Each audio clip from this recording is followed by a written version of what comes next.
Okay, that's all I wanted to say about the common drain amplifiers. There's not much to say about them. It's like a simple buffer. There's we've talked about different points in terms of gain calculation and input and output resistance calculations in the common source and common gate amplifiers. So there's nothing new in common drain other than the fact that their gain expression, which we calculated. As for the input impedance and output impedance, you can imagine that, well, if you have biasing circuit at the gate, the input impedance is going to be calculated in the same way that we had in common source amplifier, where we also had biasing at the gate. As for the output impedance, again, for impedance calculation, we use the same rules that we have had before. We just basically calculate the impedance seen to different terminals of the transistor. If it's a drain, it's just R naught. If it's a drain with source degeneration, it's going to be R naught plus GM times that RS that is in the source. If you're looking into the source, it's just 1 over GM. If you're looking into the gate, it's infinity. Okay, so we have practiced all those things, so we're not going to repeat it for common drain. Again, I encourage you to actually go and basically solve a few examples from the assignments. So the last thing we want to talk about as the last slide of this course is that we can similar to the way that we did it for the for the BJT amplifiers, we can also combine different stages of MOSFET amplifiers. So we can have a multi-stage amplifiers. Again, many examples of those amplifiers are in the textbook, and also some of them in the assignment 9 and 10. But well, let's actually solve one of the most strange ones. Like generally, they're very straightforward. All you need to do is to find the gain of one amp stage, and then the gain of next stage, and the gain of next stage, and then say that, well, it's just the gain of all these stages are going to be multiplied by each other, right? This is one of the examples that are, well, one of the hardest ones, because it's not like the stages are not really clear from each other. You can't actually see different stages, at least at the first look. Okay, so let's say that this circuit is given and the voltage gain is asked from us, right? And let's say lambda is 0 to keep the math simple and clear.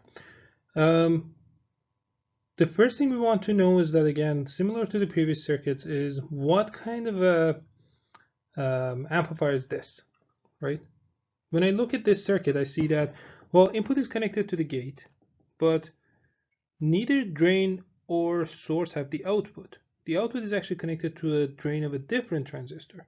So that's the first sign for me that this is a multi-stage amplifier, right? So now, to figure out how to actually analyze this, I would say I have to find the path of the signal, right? So I know that if I'm considering this circuit in the AC volt, I know that drain for the M1 is connected to ground in the AC analysis, right? Because it's VDD. So my signal is really coming from here, and this current source, because it's a DC current source, is going to be open circuit. So all of my signal is going to go this way, and somehow I'm going to go from source to drain of M2, right? So that's the path of my signal. I'm not going to go to VDD and come back, because VDD is going to be ground in the AC analysis, right? So if that is the path of my signal, I'm saying that for the M1, my signal is really going from gate to source.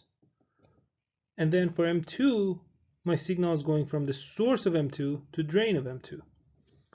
So M1, so let's call this middle point VM. M1 is basically, I can say it's a common drain stage, because I'm providing input to the gate and reading the output from the source, and then feeding that output at the source to the source of M2.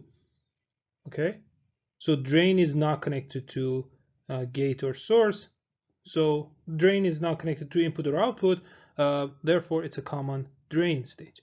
As for M2, I'm providing the input to the source and reading the output from the drain. So gate is the one that is not connected to any of them. So this is a common gate stage. Okay. Now, knowing this is basically 50% of solving the problem, because now I know that what kind of stages do I have, and then because I know the gain of each stage, I should be able to actually easily calculate the gain, right? So this is one of those moments that I would say pause the video, try to actually calculate the gain yourself. You can draw the small signal, or if you remember the gain expression, or you can actually look it up.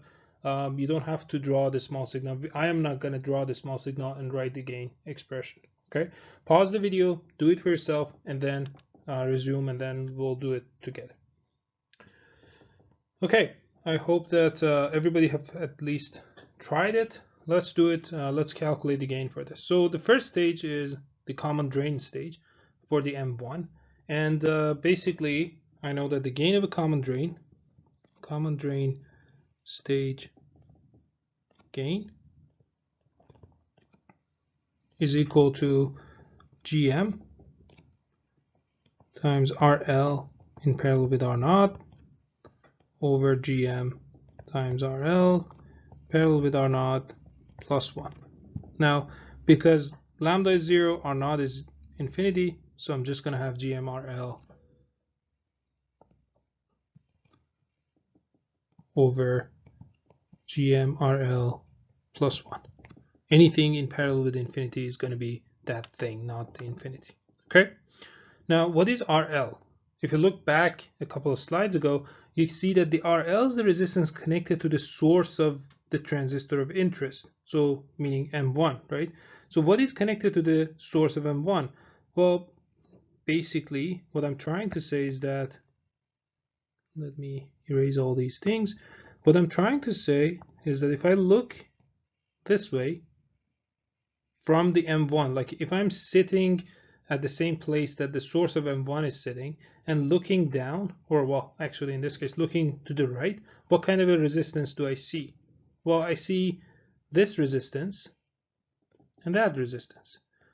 Well, if I'm smart enough, I know that the current source, the DC current source in the AC analysis is actually open circuit. So I don't even see this thing. So I'm just going to see the input resistance looking into the source of M2. And we have done this 1,000 times up to now. I know that resistance looking in the source of a transistor is 1 over GM of that transistor, right? So RL here is really 1 over GM2. Therefore, I can say that it's going to be, the gain is going to be, by the way, it's GM1 here and GM1 here are not 1, because we're talking about M1. So it's going to be GM1 times 1 over GM2 over GM1 times 1 over GM2 plus 1. So if I do the common denominator, I'm going to get GM1 over GM1 plus GM2. Okay? So that's the gain of my, so basically this is VM, we called this midpoint VM. This is VM over Vn. Now I need to find out what is V out over Vm. Okay, so the common gate stage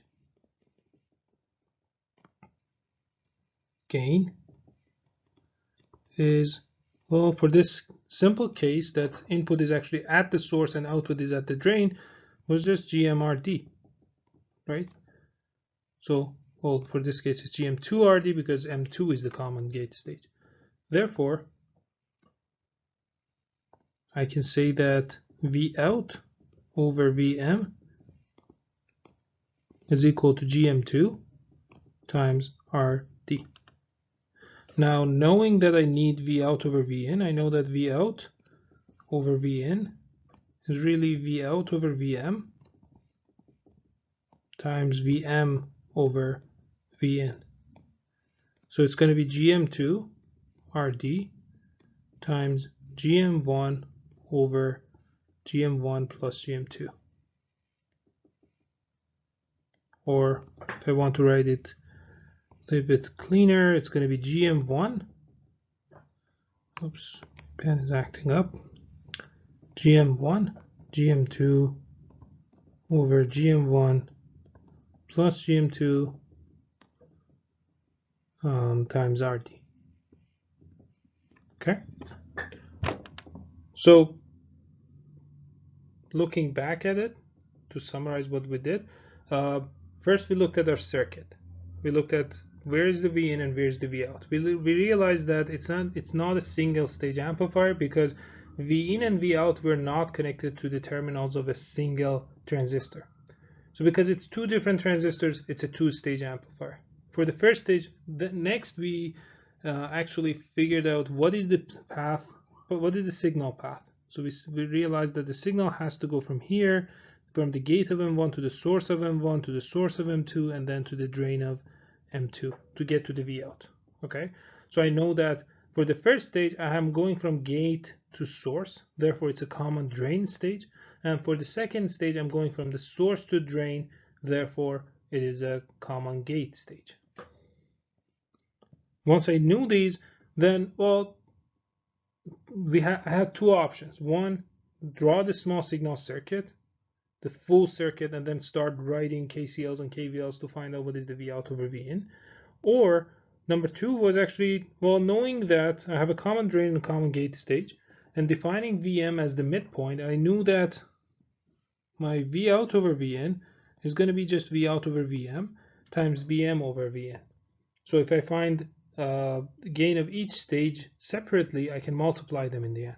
So the gain of first stage is just Vm over Vn, which is basically a gain of a common drain stage. I knew the expression for gain of a common drain stage. I just plugged in the values, right? And then next, I wanted to calculate the V out over Vm. It was a common gate stage. Again, I knew the expression for the common gate stage gain, and I just plugged in the values. And then I multiplied them together, okay? So that's pretty much all I wanted to say about MOSFET amplifiers, and well, all I wanted to say about electronic circuits and devices. I hope that you feel that you've learned something in this course, and this course has been useful for you. I hope that you have had a good experience in the course. Have a great summer and stay safe.